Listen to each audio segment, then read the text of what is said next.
All right, hello, beautiful souls. Welcome to another Transmission Tuesday. I just wanted to speak to the fact that this morning's snowstorm that we're experiencing, or I'm experiencing here, is a great reflection of the fact that we are not robots and we're not machines. And, Mercury retrograde started on the 31st of January in Aquarius. So if you're feeling that things aren't really going according to plan, that could be part of what's going on. But we have these ideas in our lives. I'm gonna get up at this time. I'm gonna do this before this appointment. I'm gonna get all these things done, and then nature reminds us that, one, it's good to be able to flow with what you're doing and adapt. And two, sometimes you just need to rest. So give yourself that sort of, sorry, that's my kitten. Give yourself that sort of recognition if you feel like you've been trying to really push for something lately and it's not really working. Maybe you need, there's a rule that applies to this in manifestation too. It's like, if you're constantly trying to manifest, then there's no space for the universe to give you what you want. So give yourself a day off or a break, or, a break from the effort that you're trying to, or that you're using to try and bring something about, because the universe needs that space to help bring the strings together as well. That being said, I wanted to do the 4 clairs of intuitive awareness today. So I'm sure many of you have heard of being clairvoyant, but there are 3 other sort of clairs that you can, I want to say, have, but also adapt. I mean, all of these intuitive abilities can sort of blossom at any time. Like you're not just intuitive or you're not. Like everybody is a little bit intuitive, everybody is sensitive in a certain way, and you can develop these skills over time, and some of which for myself personally have developed over time. I was never ClairAudient, which I'll get to in a moment, but having visions and something was always something that was part of my reality. So we can change as people, and our intuitive abilities can change. So just reminding yourself that nothing is finite, even when it comes to certain intuitive skills that you may feel you're either born with or not. So the 4 clairs are ClairVoyant, ClairAudient, ClairSentient, and ClairCognizant. And we'll start with clairvoyant because it's the most sort of commonly known. And you can probably put 2 and 2 together, but clairvoyant means to have visions and to be able to see things, sometimes in the future, sometimes related to somebody's situation, and they're often sort of more of the metaphorical way of receiving intuitive guidance. So, I get caught up in doing this a lot, actually, for my own self. I don't do it as much for clients, but I do it for my own personal story, that, you get a vision of walking across a bridge in somewhere that you recognize, and you think immediately to yourself, like, oh, I've got to, sorry, this kitten is hilarious in the snow, but I've got to cross that bridge, or I've got to go to that place and cross that bridge. And what it actually means, or the vision that you're getting, is about a period of transition. Or, excuse me just a moment. Somebody's never seen the snow before.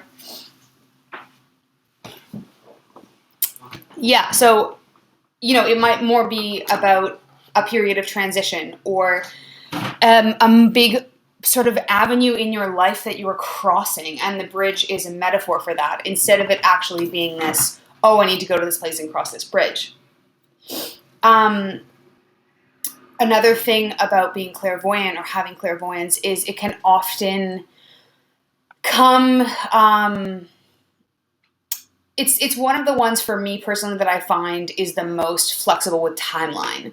So, I don't often get auditory messages about the future, but I will get a vision, or I will get sort of significant images in my mind that when I'm working with a client, I know are 3 to 6 months in the future, or however many sort of blocks of time forwards. And the ClairAudient, which we'll do next, the hearing side of things, often will work together, and I'll get a vision, and then I'll hear, 3 to 6 months, or I'll feel 3 to 6 months, and then I'll speak that through to the client.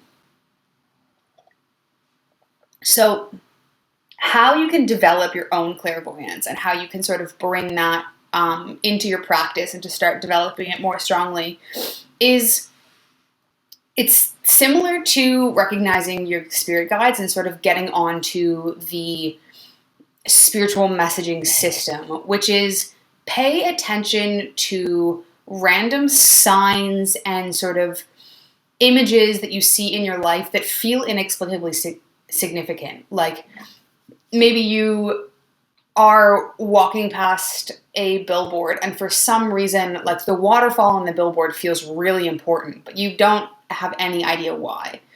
Or you're watching TV. This probably doesn't even happen anymore because everyone watches Netflix, but like you're watching TV and there's a commercial that comes on and there's some scene of, like a sunny island or something, and it really sort of like hooks your intuition. Those moments of your intuition sort of feeling gripped by something, they're excellent to pay attention to. And if you want to go one step further and start keeping a journal and just jotting down these sort of moments, you will be surprised at how they might start to make sense in your life and how they might start to connect the dots in your world and in your sort of trajectory of intuition. So our second Clair is ClairAudient. And for me personally, this has been a very, very strong intuitive tool and skill that I developed later on. Like I mentioned before, like seeing visions and sort of seeing things in general have kind of always been part of my reality. But ClairAudient, getting those clear messages and hearing advice is kind of how I would describe it. That came later in life for me, and it came with spiritual practice, and it came with a meditative practice, and all these sort of other elements that came together in my life. So the thing about ClairAudient is that it's often, you'll hear a voice sort of inside your head, and I describe it as you hear this voice kind of like from the back, and it feels like it's this sort of like guiding, protective hand that's telling you, there are funny times that it comes up for me, but personally it's sort of like if I'm in the grocery store and I'm getting overwhelmed, I'll go to kind of reach for something and I'll hear the like, do you really want that? Or do you really need that? And that's sort of like, it's kind of like hearing a voice in a cave, but it's quite clear. It's like this voice that sort of dropped back behind you, and you can feel that that's sort of coming from your intuition and that's sort of coming from your higher self. One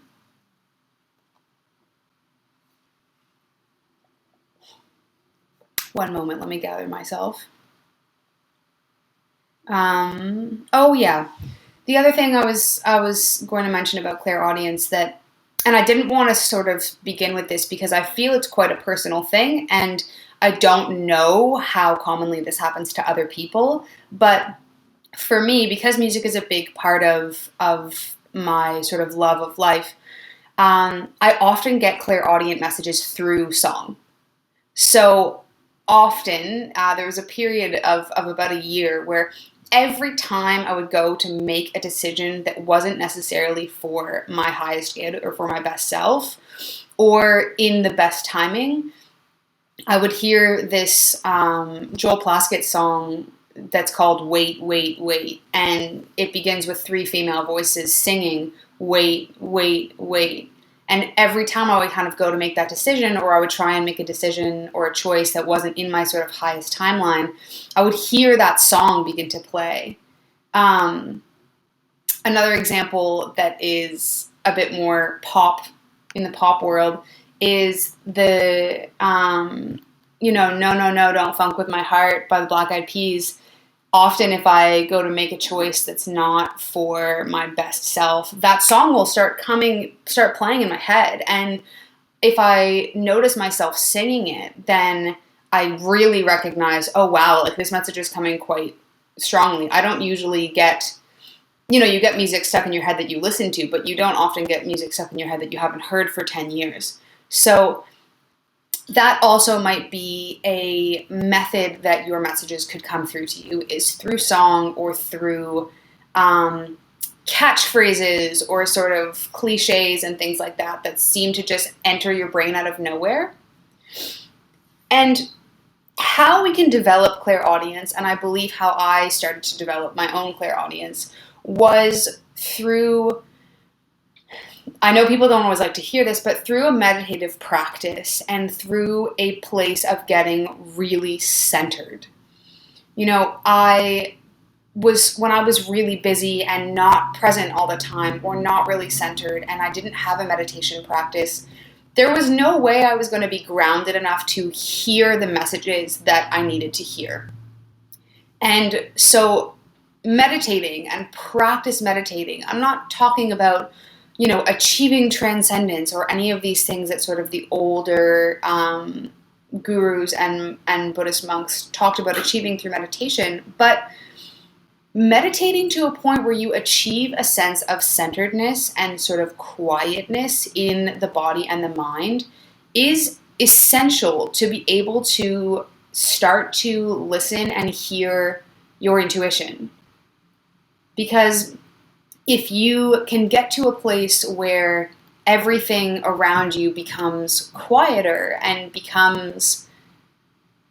the noise falls away, the sea of your mind becomes still, then you'll be able to hear the messages that are coming towards you. And when you're constantly up here and you constantly have, wake up, to-do list, do the things, procrastinate, relax, enjoy yourself, meet with friends, go to bed, to-do list, you'll never give yourself the space to be able to hear the messages or feel the messages that are coming through.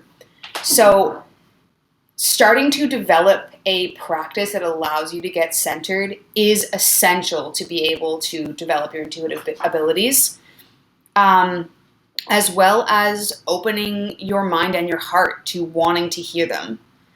Sometimes it's as simple as talking to the universe or sort of intending to the universe and saying, I want to hear these messages, or I want to become more intuitive, or I want to be more connected with the messages that are meant for me.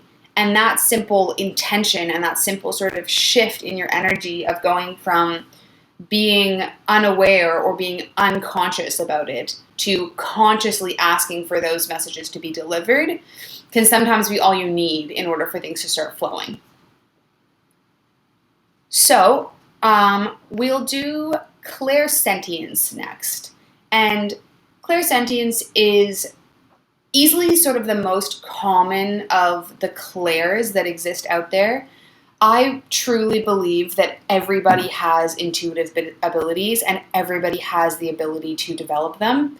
And ClairSentience is described as a sort of intuitive feeling. And my favorite example for this is, if you go into a stadium or you go into a huge concert and you can feel the pulsation of the energy, you can feel, especially before the concert starts, you can feel the excitement. That sort of energy is almost, you could cut it with a knife. Like, that is a sense of clairsentience. It's just on a much bigger scale. So even those who are relatively sort of not in touch with themselves are still going to feel that, even if they don't necessarily recognize, like, wow, I'm feeling this energy. they might just be one step away and say, wow, I'm feeling really excited. But those feelings of being able to sense the energy in a room, or being able to pick up immediately on how somebody is feeling and be constantly sort of working with whether you are picking up on other people's energies or absorbing other people's energies, like empathic qualities, is clairsentience. Like, it is the same thing. The only difference I would describe is that clairsentience can come in with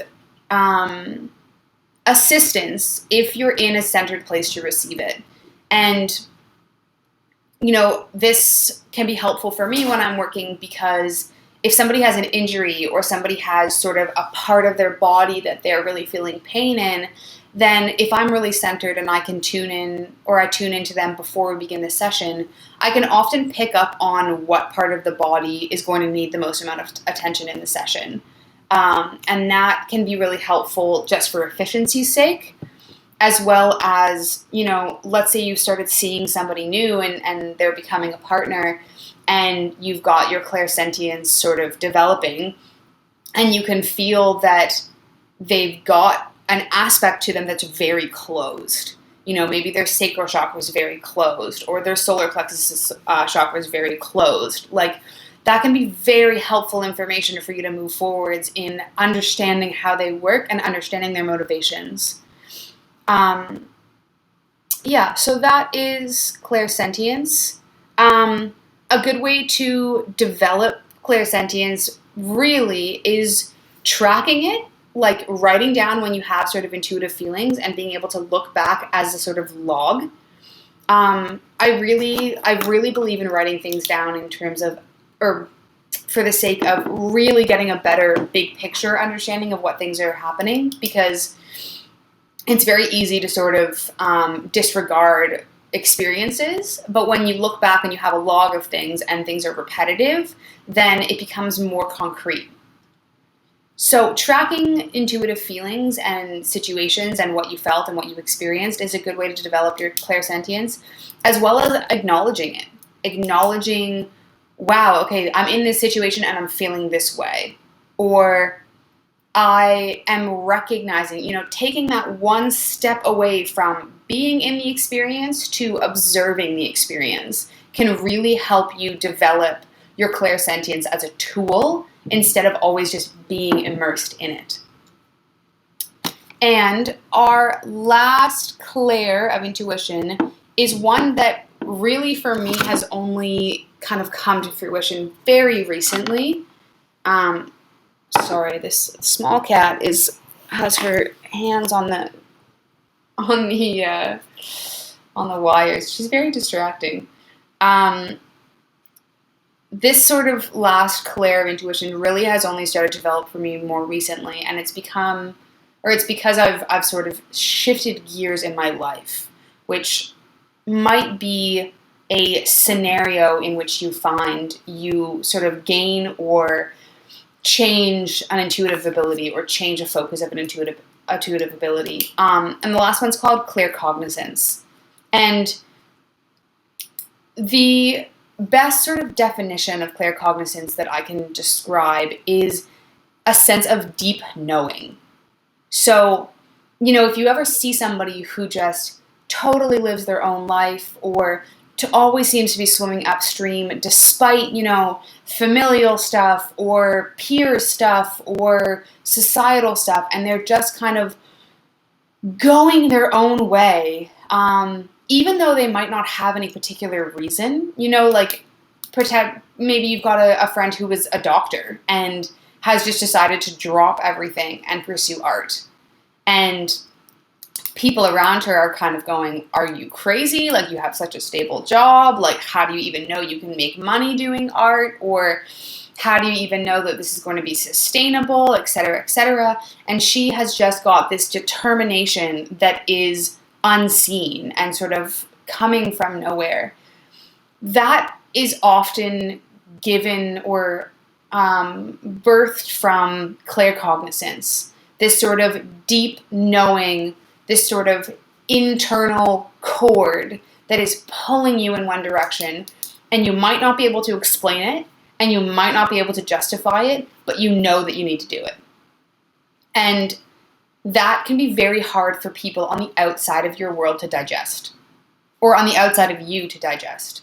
I got an intuitive message or a knowing that I had to go to New Zealand when I was living in a different country. And I had very little money, and I had no job set up, and I had no apartment set up, and I had friends and support in the country I was living in. And there was a little bit of this, like, are you sure you want to do this? Like, this is kind of, you don't have any reason, you don't have any plans. It was just, I knew I had to go. And I acted on that, on this internal tether and this internal cord.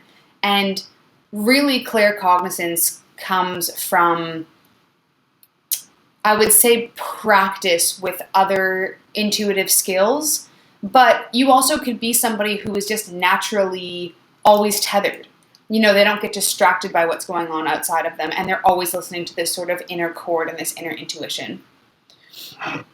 And developing claircognizance, other than sort of practice with the other intuitive skills and time, can also come from allowing yourself to experience the world more deeply. And I know that might sort of come as a laugh for some people, especially if you're very sensitive and you already sort of struggle or you have challenges with your own sensitivity. But allowing yourself to become sensitive to what you're experiencing and becoming aware of that, again, instead of just experiencing it and feeling the experience, taking that one step back and feeling the experience, but also being able to be aware of it and label it and recognize it. Sort of gaining that relationship with the world of being able to highlight the instances where your sensitivity is really going off, as well as allowing yourself to engage more deeply with the world. If you have an intuitive feeling that you should go to the ocean, or you should go into the forest for a walk, or maybe you should just go for a walk around the block, even though you've got a list of things to do, the more you listen and you engage with the world and you engage with spirit and you engage with your intuition and you do the things that you're intuitively feeling would be helpful or would be,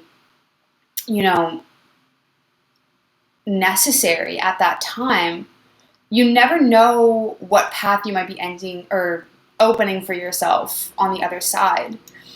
Maybe you have a list of things to do and you get a sort of intuitive gut feeling that, look, I should go for a walk. But you justify it with the mind by saying, oh, I have all these things to do. And then you stay back and you get all of your list done, but you really weren't very motivated. And it took you twice as long as it would have. Then that maybe if you had gone for a walk, you might, you'll feel rejuvenated. You're following that intuitive path.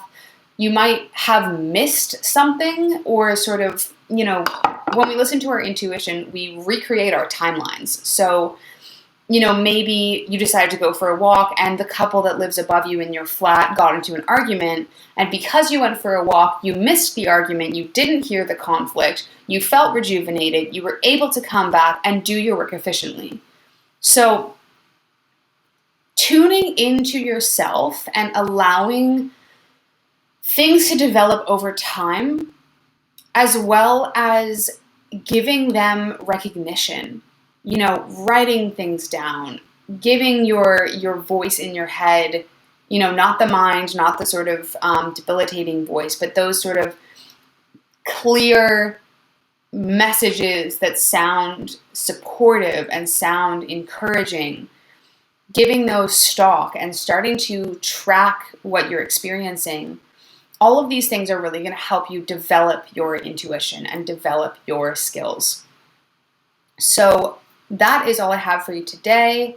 I am doing free readings, so hop on Instagram and click the link in my bio to get a free reading. It's super easy, and I'm not going to be doing them forever, so hop on that while you have the chance. We've got our new moon reading coming up soon. It will be in advance for those of you in the Facebook group, just a reminder. And for those of you watching on YouTube or on Instagram, please drop me a heart, throw me a comment if you like this, and share this video with anyone who you think it might help. Much love to you all, and blessings, and happy Mercury retrograde. It is not a time to be feared. It is just a time to slow down. Much love.